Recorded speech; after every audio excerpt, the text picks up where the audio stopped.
Petit Jean et le dragon de mer.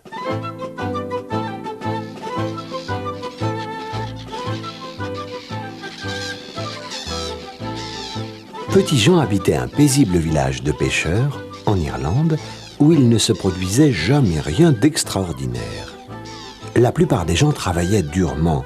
Lui était plutôt paresseux et lisait toute la journée des histoires de dragons. Son livre préféré s'intitulait « Tout ce qu'il faut savoir sur les dragons et les monstres ». « J'aimerais tant rencontrer un vrai dragon », se dit-il un matin. Son souhait ne tarda pas à devenir réalité. Cette nuit-là, une violente tempête se leva et la mer déchaînée inonda les champs proches du rivage, laissant derrière elle un océan de vases, des branchages et quantité d'algues enchevêtrées. Le lendemain matin, Petit Jean courut vers la plage, espérant trouver de nouveaux coquillages apportés par la tempête. Soudain, il aperçut un énorme tas d'algues qui semblait remuer. Il y enfonça un bâton. Et quelques secondes plus tard, il s'enfuit à toutes jambes. Il n'en croyait pas ses yeux. Le tas d'algues le poursuivait. De cet amas gluant émergea une horrible tête de dragon, surmontée d'une corne et de curieuses ailes couvertes de vases.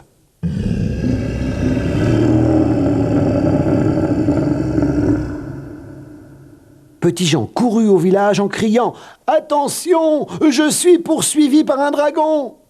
Les gens riaient et se moquaient de lui. Ah, Petit Jean lit trop de livres sur les dragons, il en voit partout.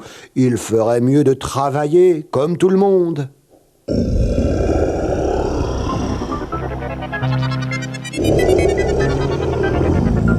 Ce soir-là, le monstrueux dragon, à moitié couvert de vases, se montra à la fenêtre d'un café.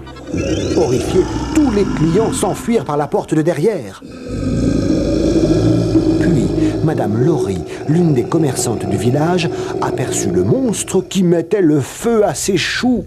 Vite, elle courut se réfugier sur le toit de sa maison.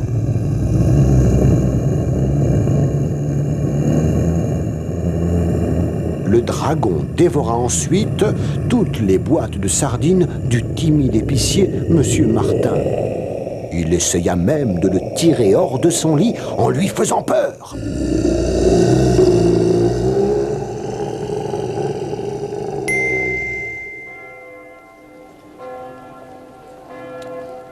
Tout le village fut bientôt pris de panique.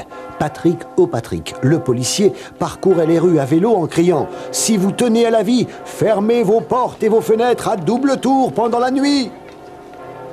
Certains cherchèrent refuge dans le clocher de l'église, d'autres dans le village voisin. Petit Jean n'avait pas peur et décida qu'il ferait face au danger. Il resta chez lui. Alors qu'il relisait ses livres, il tomba sur ces lignes. Les dragons ne supportent pas de voir leur image dans un miroir. Cela lui donna une idée. Il ouvrit grand sa fenêtre et suspendit un énorme miroir en face de celle-ci. Puis, il éteignit la lumière et attendit.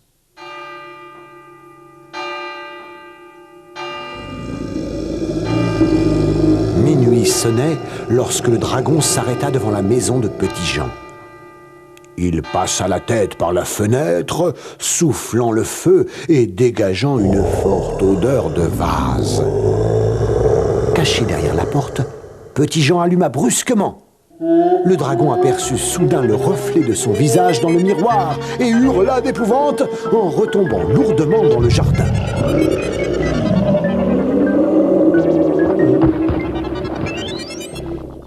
Très effrayé, il courut ventre à terre à travers les rues jusqu'au port et plongea dans l'océan.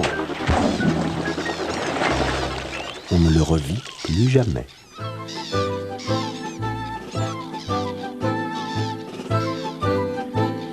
Les habitants du village apprirent rapidement la prouesse de Petit Jean. Ils sortirent de leur cachette et se rassemblèrent joyeusement dans les rues. Petit Jean fut nommé grand chasseur de dragons de mer. Dès lors, tout le monde le salua et plus personne ne pensa à lui reprocher sa paresse.